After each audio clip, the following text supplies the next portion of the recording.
Today, we're going to begin putting sway bars in my 2002 Volvo V70 Cross Country.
So now I've got the end links disconnected from the stock sway bar. The only thing left is to remove the two mounting bolts, which you can find just up here. There's one on this side and one on the passenger side.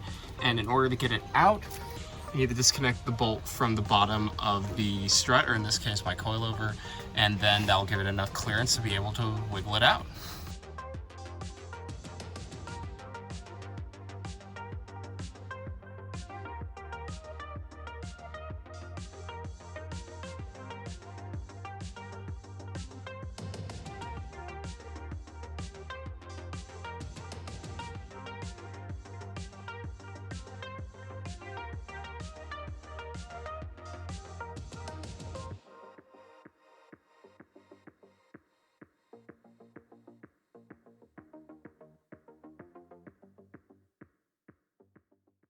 One eternity later. Hey there! It's actually been quite a while since we completed the install of the Elevate front and rear sway bars on my 2002 V70 Cross Country. However, due to some technical issues, we actually lost footage of the install. I wish I could share that with you because it was a total disaster. Even though I don't actually have footage of that, I do have a dramatic reenactment that hopefully you'll enjoy. Ah! Ah! Gah! Why?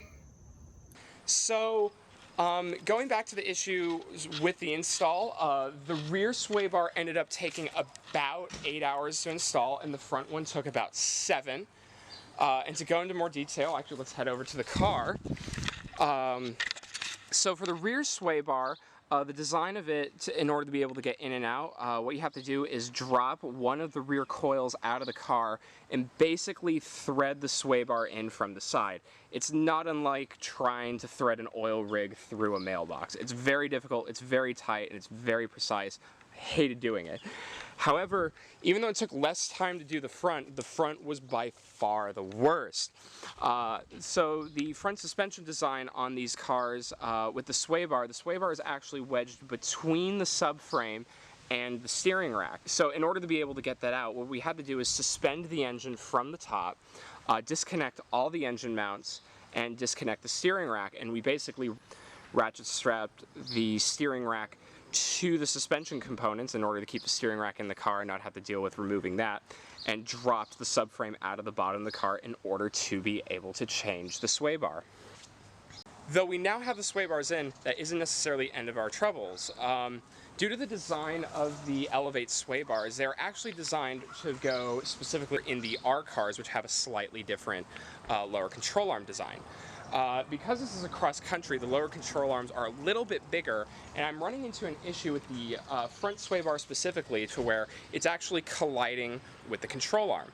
And in order to fix that problem, we've got some components in the back.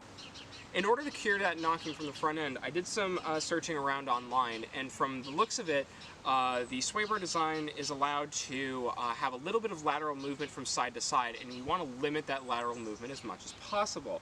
So what I had to look for was a set of sway bar lockdowns, and I found this set from Parts Shop Max USA. They're actually local to me back where I grew up in San Diego. They're actually down the street from my local Volvo independent mechanic. They're also recommended by a friend of mine, and they're simply these two little lockdown collars that you put on either end of the sway bar, and that limits the lateral movement and hopefully will solve my knocking issue.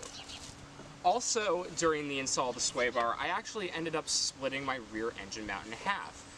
When installing the sway bar, I actually replaced my front engine mount, but I completely neglected the fact that my rear engine mount was original to the car. And when it split in half, it covered me in oil and ruined my favorite t-shirt.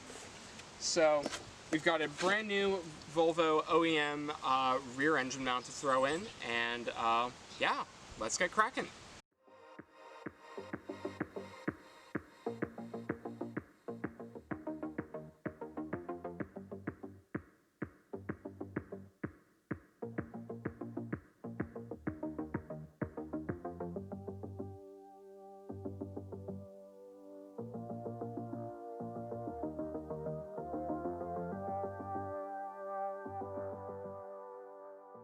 Alright, so we've gone in and disconnected the sway bar from both ends, from the end links, and then we've sort of walked it over now to where it's perfectly centered. Now I'm going to go in and reattach the end links, and once everything's tightened up and we confirmed everything's in the middle, we're going to put the sway bar lockdown clamps in, and then we should be good to go.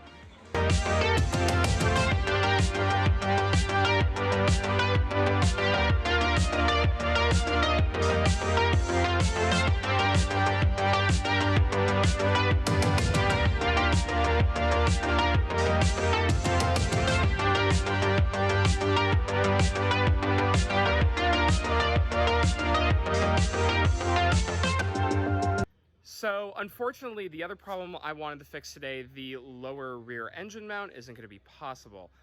So that Elevate front sway that I put in is so big that it makes it basically inaccessible to get to the bolt unless you drop the whole subframe. And I kind of don't feel like doing that today, and there's other stuff that I need to get done as well. So it looks like I'm just going to have to button up everything that I took apart to get to it. And but at least we got those sway bar end clamps in, and fingers crossed they work.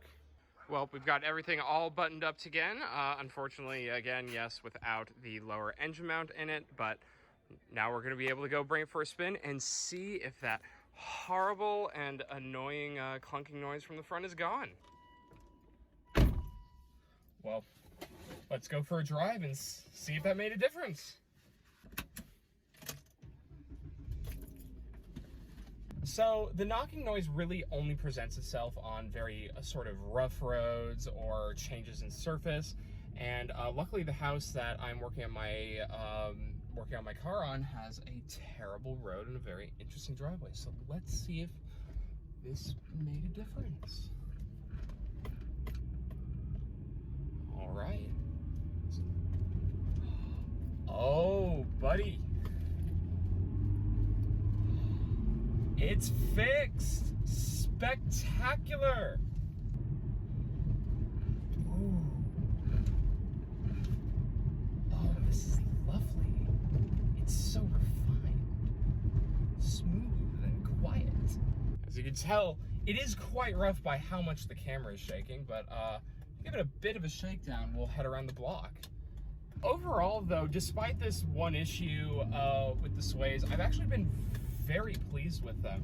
They've totally transformed how the car behaves. It's a lot more flat in corners. It's a lot more direct in turning in. Especially even in the front, it's actually sharpened up steering response a surprising amount. But yeah, overall, it's sort of turned what was a rather plowy front-wheel drive platform into something that's a little bit more balanced, a little bit more stable at speeds when going into high-speed corners, and also with high-speed maneuvers such as like changing lanes on the highway, etc.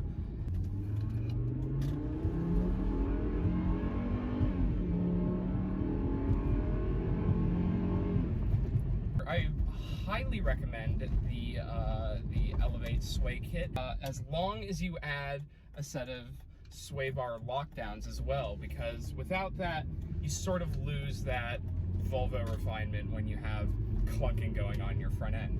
But yeah, that just about wraps everything up for this video. Unfortunately, I wasn't able to fix that that degraded engine mount, but there's plenty of other projects to do and plenty of time to do them in. So until next time.